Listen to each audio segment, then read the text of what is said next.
Welcome to Facilitating on Purpose, where we explore ideas together about designing and facilitating learning. Join me to get inspired on your journey to becoming and being a great facilitator wherever you work. I'm your host, Beth Kugler-Blom. Hi, welcome. I'm glad you're here to dive in with me to this podcast about becoming and being a great facilitator of learning. So, what is this podcast about? Maybe you're teaching workshops or courses, could be in person, could be online. You might not call yourself a facilitator, but if you're standing up and leading a group to try to help them learn something, you are facilitating learning, and this podcast is for you. You might call yourself a trainer, an instructor, a faculty member, professor. There's lots of words for what we do when we try to help a group learn something. I tend to say facilitator, and I tend to say facilitating learning. If you use other terms, that is just fine, and this is still the place for you. You might work in a nonprofit, corporation, healthcare, post-secondary. You might be self-employed. You might work in retail. I'm sure I've missed some environments where facilitators work. Basically, all over the world, we have facilitators helping groups learn things.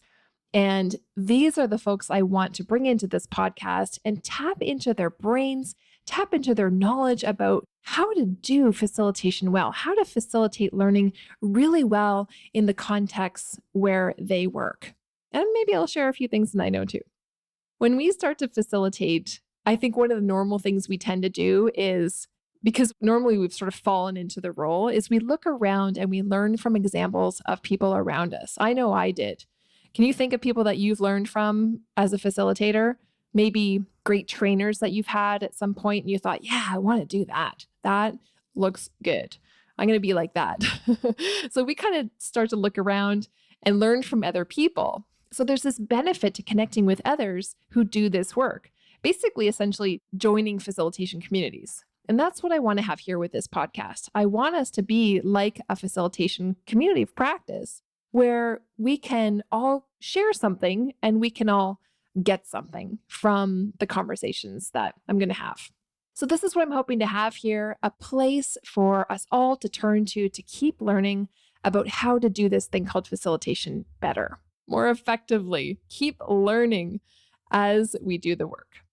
My goal is for you to see yourself in our conversations here, no matter whether you're at the beginning of your path to becoming a facilitator or you're decades of years into it.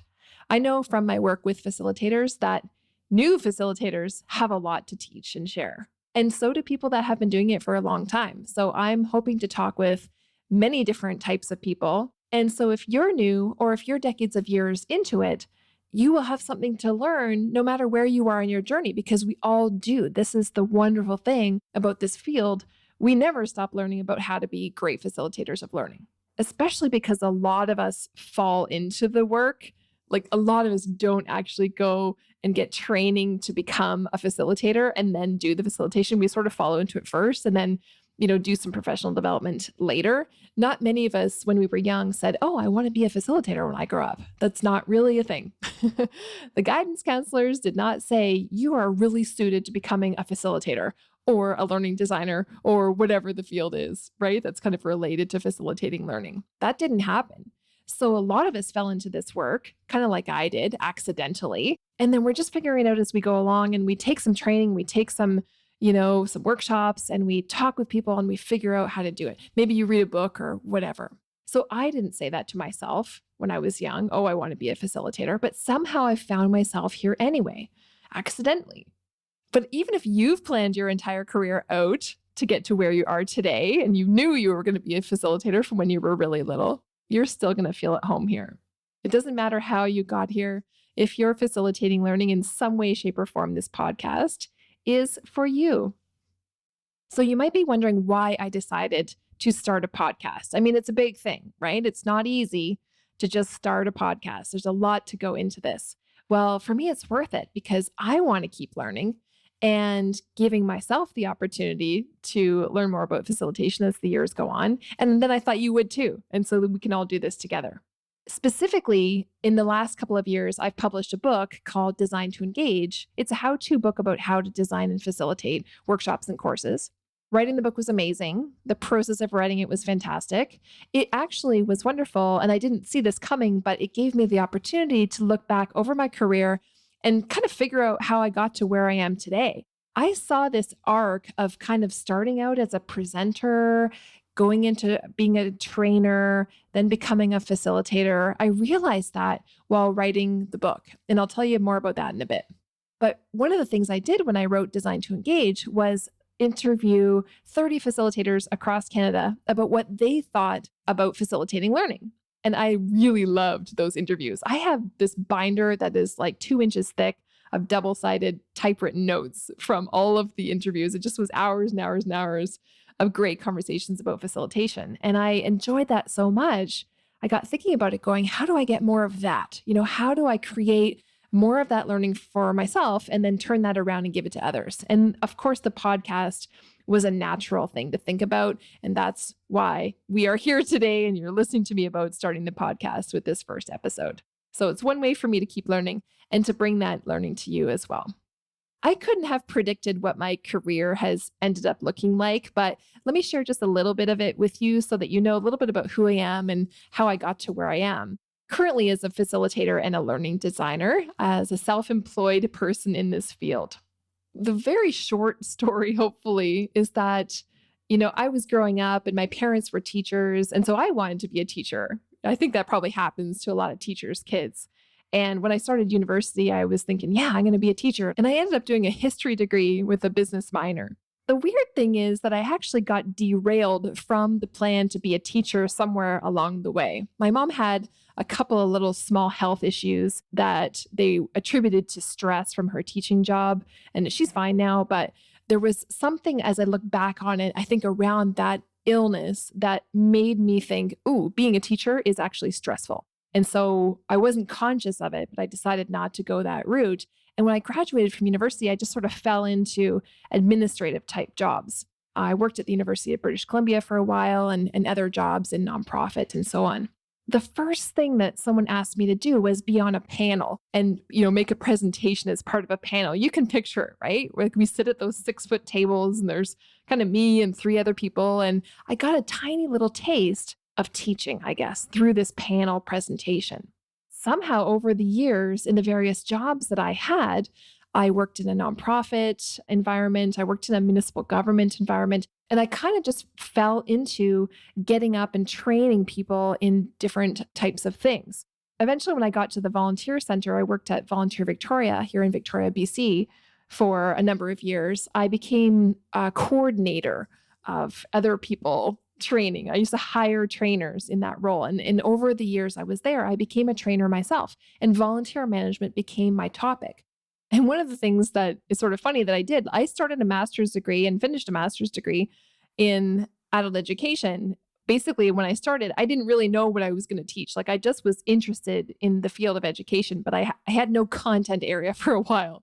And so when I worked at the volunteer center and I'd been there for a few years, I started teaching volunteer management, and that became my content for a number of years. I taught volunteer management for 10 years, but eventually I realized, no, it's not volunteer management that I really want to keep teaching, although I super believe in that field. And I am so appreciative of all the people that do. I was really interested in teaching about education type topics. And so that became my content area, is everything to do with designing and facilitating learning. I did end up becoming an instructional designer in a nonprofit at Royal Roads University for a while. And I held that job at Royal Roads for a number of years while I was starting my business and my business was growing. But for the last several years, I've been self-employed as a facilitator and a learning designer. So I am the lucky person who gets to work with clients across all sectors, helping them design and facilitate things in person and online, and just have a wide variety of work in and around teaching and learning. And then I decided to write the book, Design to Engage. So I had this kind of arc of being a presenter and then being a trainer and then being a facilitator and then teaching others about facilitating. And so it's been a wonderful ride, and I want to keep going in my work. So you might have fallen into this line of work as well. You might have gotten trained in something else, and then someone said, hey, you know about this topic. You are an expert in this content area. So why don't you try training other people in it? This is very, very common. And actually, it was the case for a lot of the faculty members that I worked with in the university environment that they're good at their content area. And so they are being asked to facilitate learning for students. And then they're just trying to figure out how to do that well. And that's what happens to a lot of us. And so that's why we're here, isn't it? We've somehow gotten the bug of being interested in facilitating learning with other people, with groups. And we're just trying to figure out how to keep doing it better.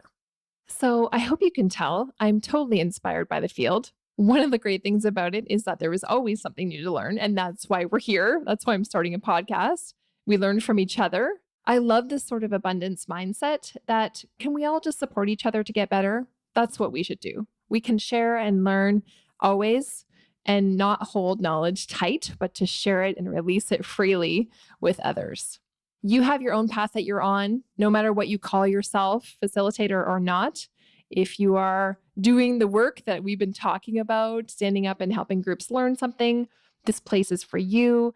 Maybe I can support you in this work in one way through this podcast.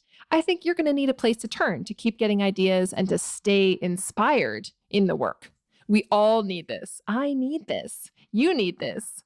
And I think we can do this together. So my intent for us is to continue on this journey as we keep learning how to expand our facilitation practice. I invite you into this community to take what works for you and to share it with others and to get that inspiration and to keep spreading it around. Because boy, if we are inspired as facilitators, our groups are really going to benefit from that. We're going to benefit from that, and our groups are going to benefit from that. I think facilitators can change the world. I don't know. That is just me with a really big global vision of what facilitators of learning can do. And you are in it with me together now. Thanks for being here. Thank you for listening to Facilitating on Purpose. If you were inspired by something in this episode, please share it with a friend or a colleague to help them expand their facilitation practice too. To find the show notes, give me feedback, or submit ideas for future episodes, visit facilitatingonpurpose.com.